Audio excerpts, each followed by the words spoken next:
শুভ সন্ধ্যা।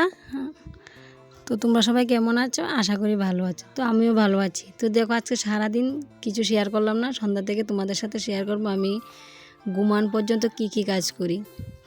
তো আমি ত্রিপুরার উদয়পুর ছোট্ট একটা গ্রাম থেকে আমি মনি তোমাদের সাথে কথা বলছি। তো ওই দেখো আজকে রুদ্রর বাবা শুয়োরের মাংস এনেছে। তো ভাবলাম যে না, শুয়োরের মাংস যেহেতু এনেছে, দিনের বেলা তো কিছু দেখাতে পারলাম না, রাতের থেকে ব্লগটা স্টার্ট করি। শরীরটা বেশি একটা ভালো নেই, তারপরে মোবাইলের চার্জারটাও ভালো নেই। তো মোবাইলের চার্জার এনে দিল, চার্জ দিলাম, তারপরে ব্লগ ভিডিও জন্য ভিডিও শুরু করলাম। তো ওই দেখো পেঁয়াজ, রসুন, কাঁচামরিচ, আদা, আলু সব কিছু নিয়ে বসে পড়লাম।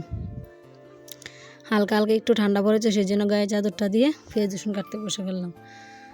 তো আমার ব্লগ ভিডিওতে দুজন কমেন্ট করেছে, মিষ্টি কমেন্ট, যে সেটার উত্তর দেব। যে সুপ্রিয়া ব্লগার বলেছে, দিদি ভাই তোমার ভিডিওগুলো খুব ভালো লাগে, আমি তোমার ভিডিওগুলো দেখি।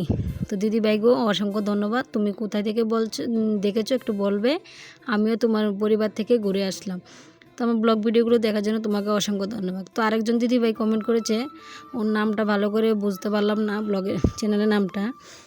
তো ও বলেছে ভিডিওগুলো আরেকটু ভালো করার জন্য। তো দিদি ভাই তুমি এই কথাটা বলার জন্য অসংখ্য ধন্যবাদ। তো একজন আরেকজনকে বলে দিলে খুব সুবিধা হয়। তো আমি চেষ্টা করব আমার এই যতটুকু ভিডিও বানাই ততটুকুর মধ্যে আরেকটু সুন্দর করার জন্য। বলে দেবে কোন জায়গাটার মধ্যে আরেকটু কীভাবে সুন্দর করব সেটা বলে দেবে। আমি তো গ্রামের বউ, ঘরের মধ্যে বাইরে যতটুকু কাজকর্ম তুলে ধরতে পারি সব কিছু তুলে ধরতেও পারি না, কারণ মোবাইল ধরার তো লোক লাগে, সেই জন্য।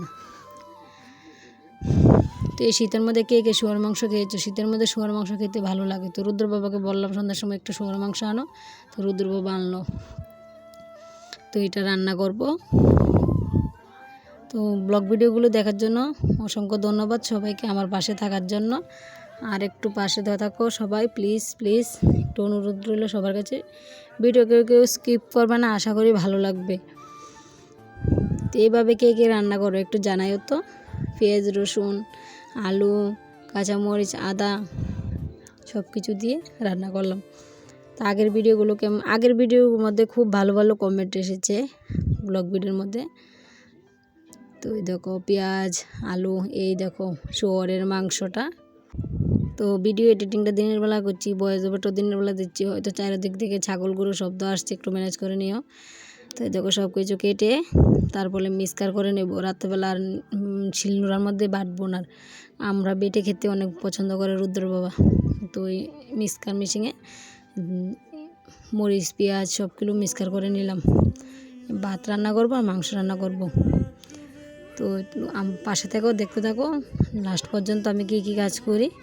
আমি ঘুমান পর্যন্ত ছেলে মেয়ে হাজব্যান্ডকে নিয়ে কি করি দেখতে থাকো। তো ওই দেখো কড়াইয়ের মধ্যে তেল দিয়ে দিলাম, তেজপাতা দিয়ে দিলাম। আমার গ্যাসের টেবিলটা আছে না, যে র্যাকটা বানিয়ে দিল রুদ্র বাবা ইট দিয়ে, সেই মানে র্যাকটা একটু উঁচু হয়ে গেল। আমি বেশি রান্না করলে মাটির মধ্যে নিয়ে বসে বসে রান্না করি, তো আজকে আর নামালাম না। তো ওই দেখো ভালো করে মশলাটাকে কষিয়ে তারপর মাংসগুলো দিয়ে দেবে। হয়তো আমার কথার মধ্যে একটু ভালো না হতে পারে, একটু বলে দিও প্লিজ, সবাই ম্যানেজ করে নিও। তো এই দেখো মাংসর কালারটা খুব সুন্দর হয়েছে, খেতেও ভালো হয়েছে। রান্না দেখতে সুন্দর হলে নাকি খেতেও ভালো হয়, সেটা মানে খাওয়ার পর বোঝা যায় যে দেখতে সুন্দর হয়েছে, খেতেও ভালো লেগেছে।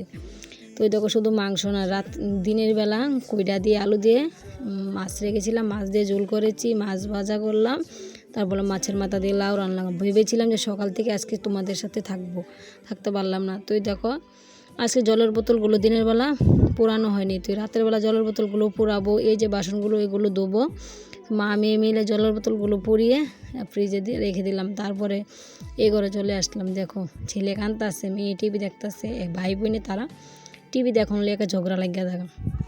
তো ওই ছেলের ভাত খাওয়াইছি, মেয়ে ভাত খেলাইছে, তারপরে আমি আমার হাজব্যান্ড ভাত নিয়ে বইয়া গেছি।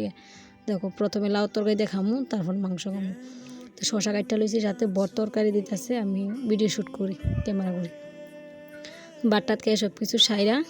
তো দেখো আমরা যে দুদিন আগে বিয়ের মধ্যে গিয়েছিলাম, তো সোয়েটারগুলো, পাম্পের যে জ্যাকেটগুলো ওইগুলো গোছানো হবে, তারপর ড্রেসগুলো, শাড়িটার কিছুই গোছানো, সব ভাঁজ করে রেখে দিলাম।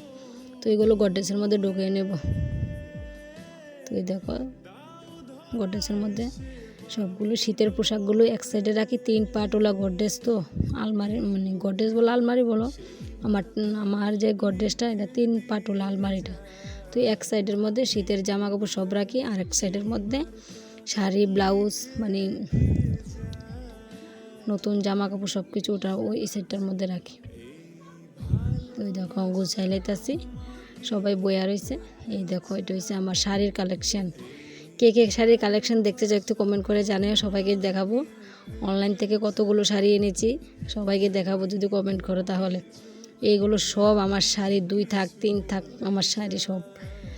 তারপরে কিছু ঝুলিয়ে রেখেছি, ব্লাউজ অনেক কিছু সব গুছালে যায়। গডরেজের যে নিচের থাকটা এটার মধ্যে স্টিলের ভাণ্ড বাসন সব কিছু মানে বাড়ি ঘরে অনুষ্ঠান লাগলে যেগুলো লাগে সব এটার মধ্যে রেখে দিলাম। আমাদের ঘরে জায়গা কম, তো এটার মধ্যে রেখে দিলাম। তো ভিডিওগুলো কেমন হয় একটু জানাইও। এটা হলো মোজা, রুদ্র বাবাকে কইতাছি, এই রুদ্র বাবা মোজাগুলো এদিকে রেখে দিব নাকি আচ্ছা রেখে দাও। তো এই দেখো আয়নার মধ্যে দেখা যেতেছে তারা ভাই বোনে বিছানা তুইটা গেছে, লেপ মিললে ঘুমাই গেছে। ঘুমাইছে বলতে শুয়ে শুয়ে টিভি দেখতেছে।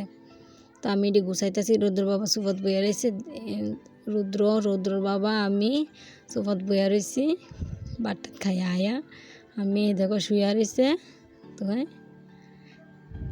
দেখছো নি 3 জনে বইয়া রয়েছি। তো তারা ঘুমাই গেছে গা।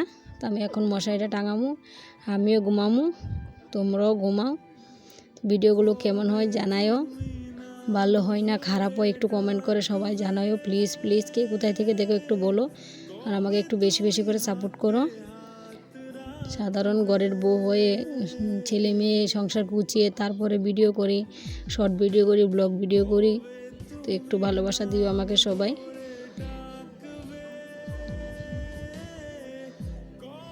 ব্লগ ভিডিওর মধ্যে মিষ্টি মিষ্টি কমেন্ট করার জন্য দিদিদেরকে অসংখ্য ধন্যবাদ, অনেক অনেক ভালোবাসা, অনেক অনেক শুভেচ্ছা। তো আমিও ঘুমাই, তোমরাও ঘুমাও। দেখা হচ্ছে কালকে সকালে আর একটা ব্লগে আর একটা দিনে। আজকের মতো অতটুকু, গুড নাইট।